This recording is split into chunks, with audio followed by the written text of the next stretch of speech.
Primeiro-Ministro Mike Eyman sigue receber visita ng especial durante sua huelga de hambre. Assim, ayer, a ex-ministro-presidente Emily de Jong Alhaja passa visite mientras que awe tata Eltian Eis, ex-ministro-presidente de Antillas entre años 2002 para 2003 e depois de 2004 para 2006 tota cerca de.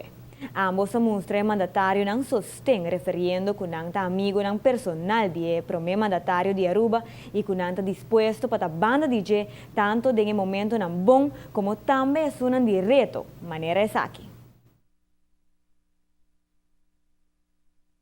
No momento que vou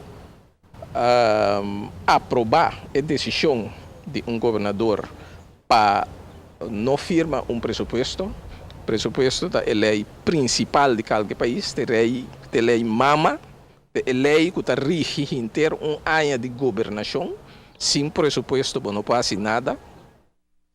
A lei assina fundamental, governador, ninguém de firme, tá algo sério, lo mês está passando para governador tomar o passo aí.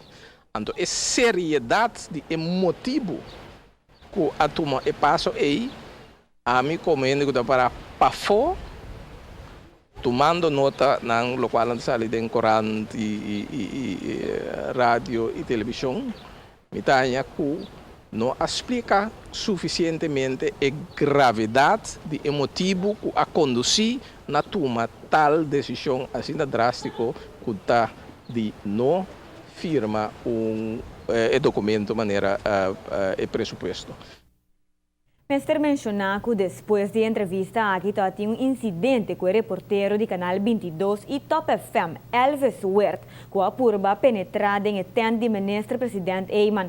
Sostenedor ng ibanda papia kune e não forma táctico a corre kune for dia sítio. Parse cultura último dia ng aqui tata hasi bofong dia huelga de hambre de ministro-presidente Eyman e como tal não ahaye bom servir awe ora ela vai purba su suerte aqui não.